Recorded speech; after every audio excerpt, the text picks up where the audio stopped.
Shalom, excellent peuple de Dieu, vous qui êtes dans ce programme de 3 jours de jeûne et prière intitulé Sortir de cage spirituelle. Voici la deuxième exhortation pour nous aider à prier par rapport à notre programme et à méditer. Nous allons prier avant de commencer. Seigneur, il est écrit, l'homme ne vit pas seulement de pain, mais de toute parole sortie de ta bouche. Que la parole qui va sortir puisse nous nourrir, puisse nous enseigner et nous éclairer afin de recevoir notre délivrance. Bénis chacun de nous, au nom de Jésus. Amen. Jérémie 5, versets 26 à 27. Je lis ce qui suit. Jérémie 5, versets 26 à 27. Je lis ce qui suit au nom du Seigneur Jésus-Christ. Il se trouve parmi mon peuple de méchants.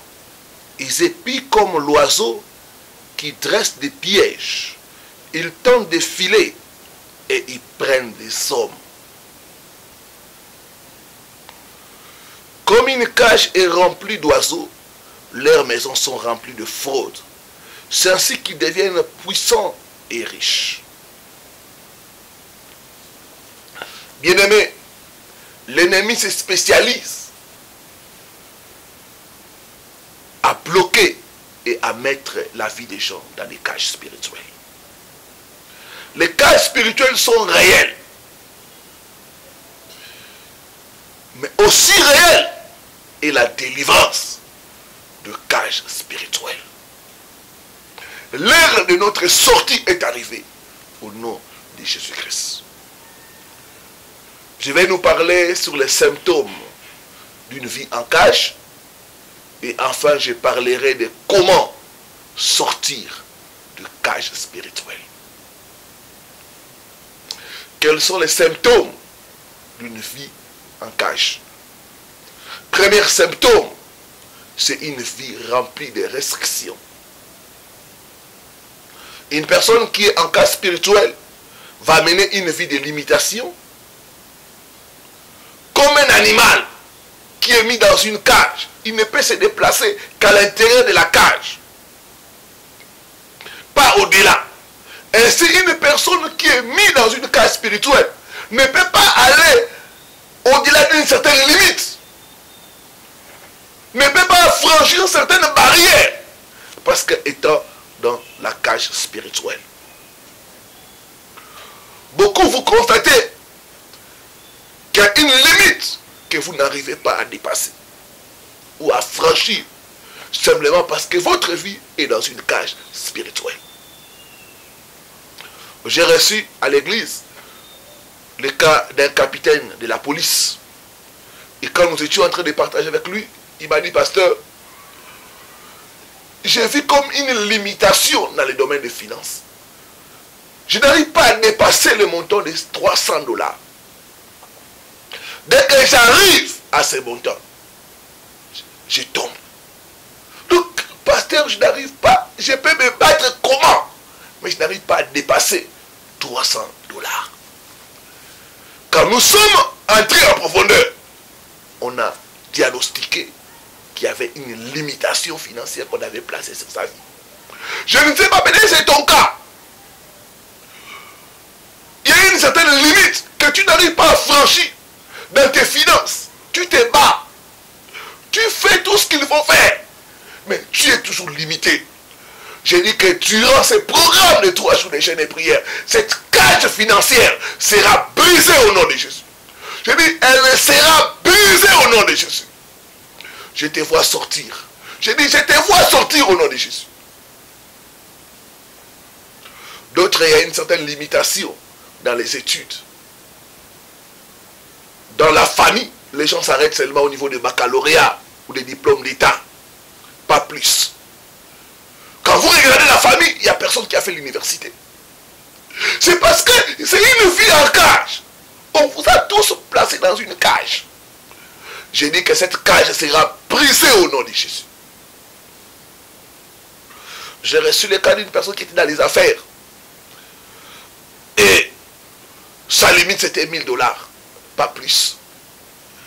que la personne peut rassembler, la personne peut se battre dès qu'il atteint le capital de 1000 $. C'est des problèmes qui arrivent et il doit retomber. Cette cage-là sera brisée au nom de Jésus. Je dis, elle sera brisée au nom de Jésus. La cage où on t'a mis pour mener une vie de restriction, ça sera brisé au nom de Jésus. Je dis que cette cage sera brisée au nom de Jésus.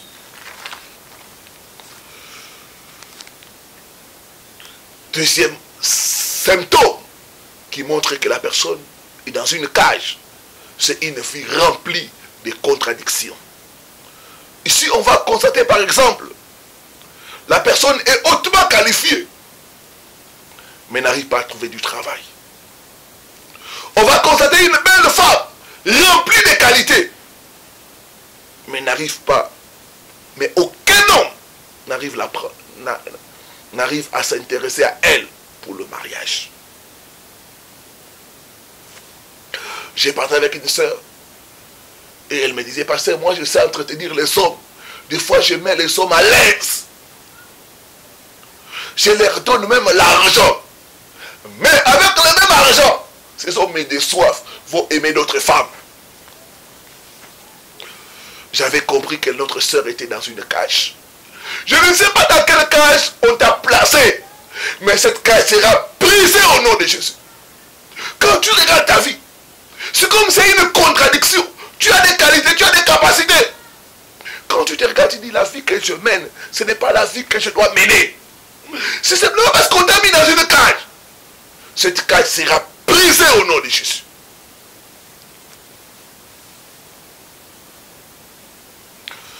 J'ai reçu le cas d'une sœur qui me parlait d'intercéder pour son mari. Son mari a un diplôme de doctorat.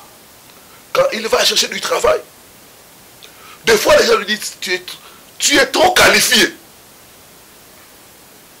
Et il n'arrive pas à trouver du travail. C'était une cage où on avait placé son mari. J'ai encore reçu le cas d'un frère qui était condamné à des petits boulots, qui avait des diplômes.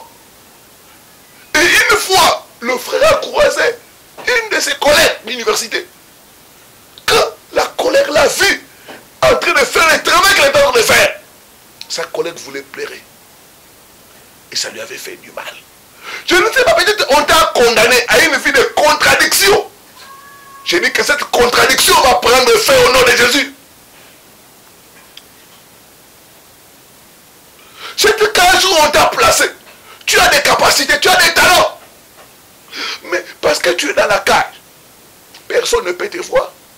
Parce que tu es dans la cage, tu ne peux pas émerger.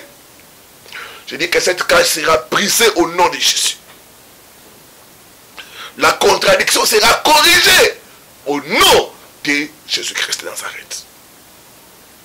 Troisième signe d'une personne qui est en cage spirituelle, on va constater une vie de régression.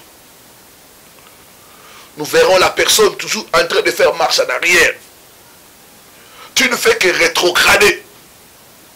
Quand tu regardes ta vie, il n'y a que régression, soustraction, diminution. Ce n'est pas normal. J'ai reçu le cas d'un frère qui louait une grande maison de 4 chambres. Mais le frère s'est retrouvé en train de louer dans un studio. Lui et la famille. Donc le frère a régressé. Et petit à petit, il a commencé à vendre ses biens. Ce n'est pas normal. Cette cage où on t'a placé sera brisée au nom de Jésus-Christ. J'ai reçu aussi le cas d'un papa qui est en train de me suivre à la radio. Ce papa avait vendu toutes ses propriétés. Il était resté avec une seule parcelle. Et sa femme était en train de lui mettre la pression pour vendre la seule parcelle dont ils étaient restés. Quand il va me suivre à la radio, j'étais en train de dire que la solution, ce n'est pas de vendre. La solution, c'est de chercher la délivrance. Peut-être c'est ton cas. Tu es toujours en train de vendre les biens de valeur. Tu as vendu tous tes bijoux. Mais la solution ne s'améliore pas. C'est une cage. Cette cage doit être brisée au nom de Jésus. Tant que la cage n'est pas brisée, il y aura seulement la régression. il y aura la récession.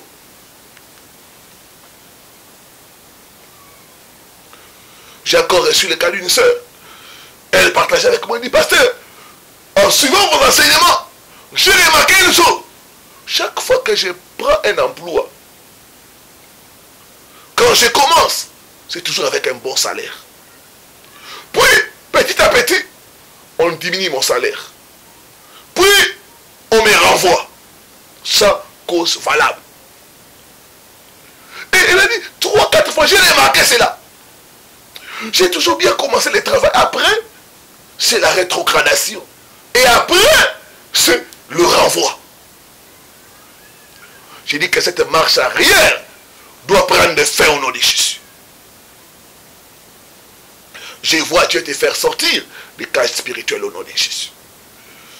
Quatrième chose, la personne qui est en cage va mener une vie où il va voir les autres réussir. Mais quand il essaye, c'est l'échec. Il y a des cages où les animaux peuvent voir les autres, mais ne peuvent pas sortir. Donc tu vois la liberté, mais tu n'arrives pas à faire l'expérience.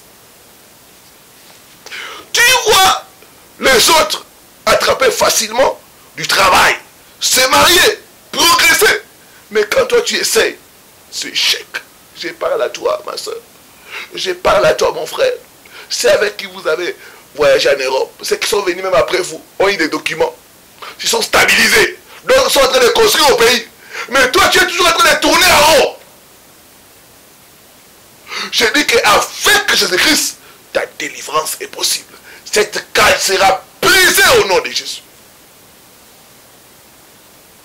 Cette cage où chaque fois tu essayes, c'est toujours échec. C'est toujours échec. Je dis que cette cage sera brisée au nom de Jésus. Rappelez-vous de l'anneau qui était attaché. Il était au croisement des chemins. Il voyait les autres progresser. Il voyait les autres avancer. Il voyait les autres se marier. Mais pas lui. Je vois la cage spirituelle de quelqu'un être brisée au nom de Jésus. Pendant ces 3 jours, je déclare, il y aura la délivrance pour toi. Il y aura la délivrance pour toi au nom de Jésus. 5e chose, une vie.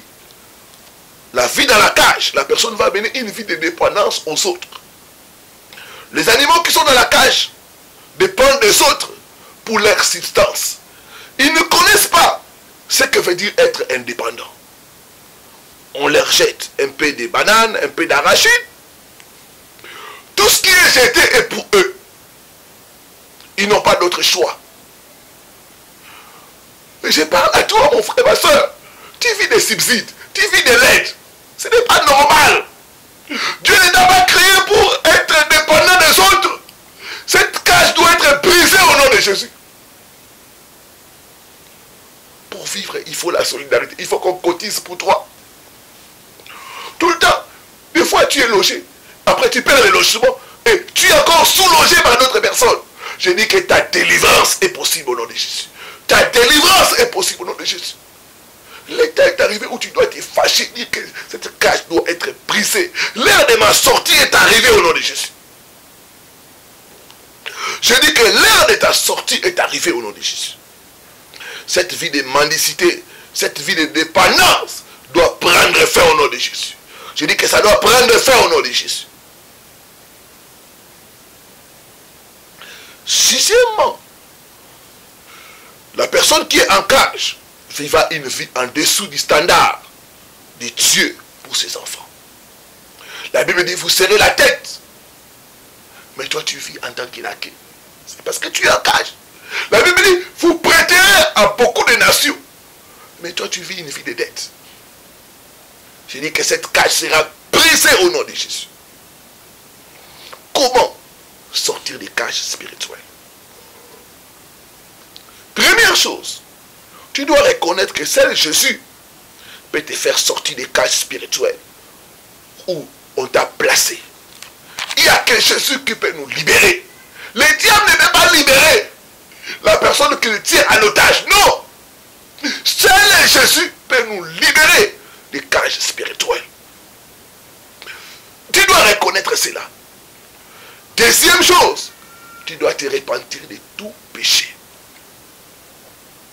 Il y a une chose qui nous empêche de sortir des cadres spirituels, c'est le péché. Troisièmement, tu dois examiner ta vie. Reconnaissez que tu es en cage. Bien aimé, si dans les naturels, les choses ne marchent pas comme il faut, c'est le signe qu'il y a un problème spirituel. C'est le signe que tu es mis en cage. Je parle à toi, tu as des diplômes. Mais c'est le chômage de longue durée. Ce n'est pas normal. Ceux qui sont moins qualifiés que toi ont du travail. Je parle à toi, ma soeur. Les gens t'apprécient.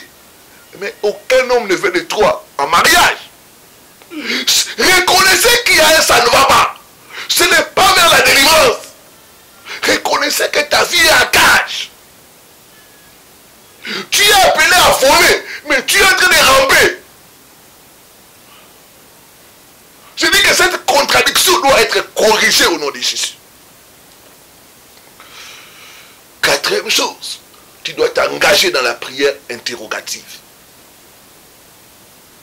Seigneur, montre-moi dans quelle cage on a placé ma vie. Seigneur, montre-moi pourquoi les choses ne marchent pas pour moi.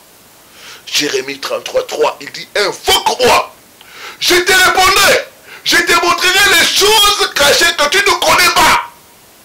Il y a des choses que nous ne connaissons pas, concernant nos vies, concernant nos familles, que Dieu doit nous révéler. Donc la prière interrogative consiste à demander à Dieu, montre-moi dans quelle cage on a placé ma vie. Montre-moi dans quelle cage on a placé ma famille. Pourquoi les choses sont comme ça pour moi, Seigneur? Pourquoi là où les autres réussissent facilement, moi je dois échouer? Pourquoi je suis une belle femme, mais aucun homme n'arrive à me désirer pour le mariage? Bien aimé, il y avait une sœur. J'ai entendu le témoin d'une sœur qui avait atteint plus de 40 ans.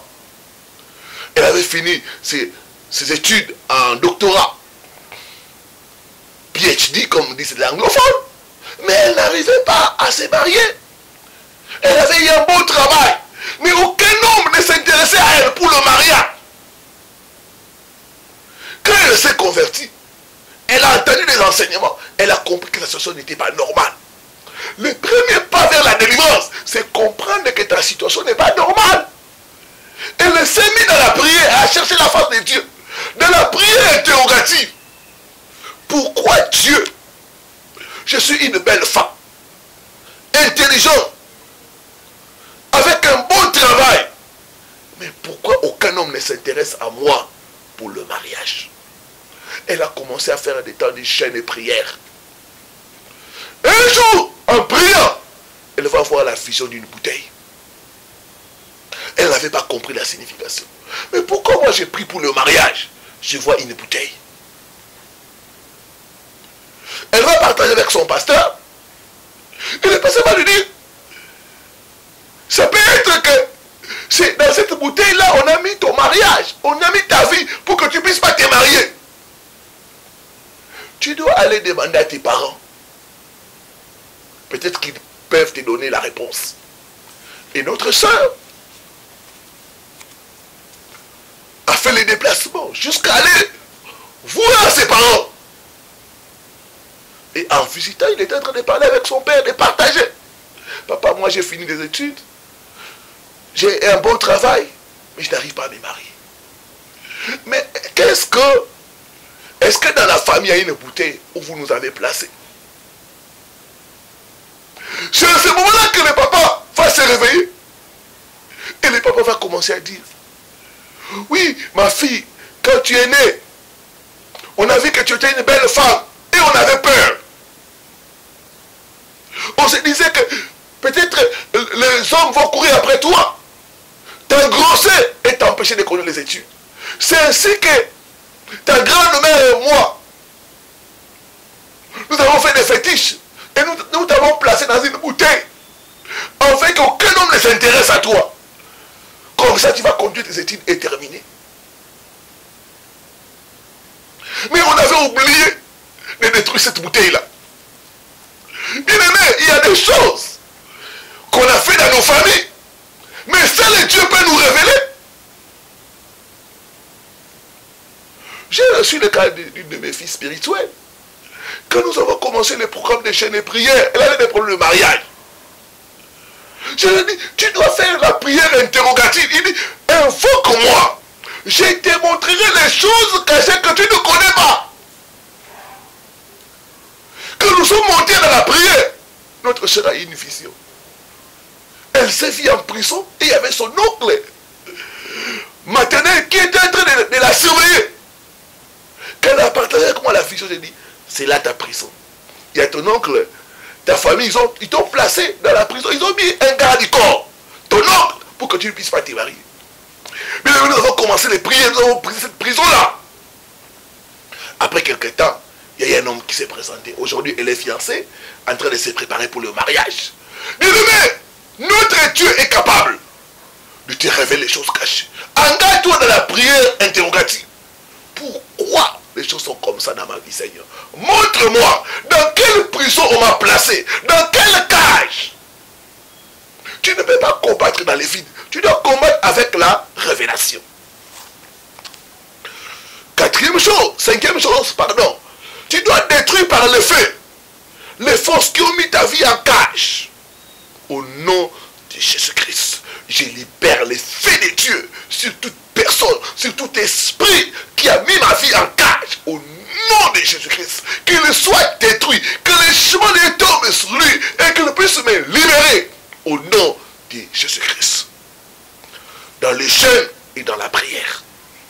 Sixième chose, tu dois commander à toute cage, marmite, bouteille, d'être brisée au nom de Jésus. D'être consumée par les feux au nom de Jésus-Christ. J'ai pris toute bouteille, j'ai pris toute marmite familiale où on nous a placés. J'avais la délivrance d'une sœur et l'esprit de sa mère a commencé à parler en elle.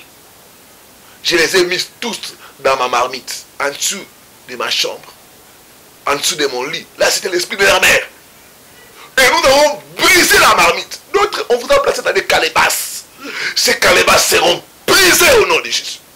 Tu commandes à tout contenant, que ce soit les conteneurs, que ce soit les cas, d'être brisés au nom de Jésus. D'être brisés au nom de Jésus.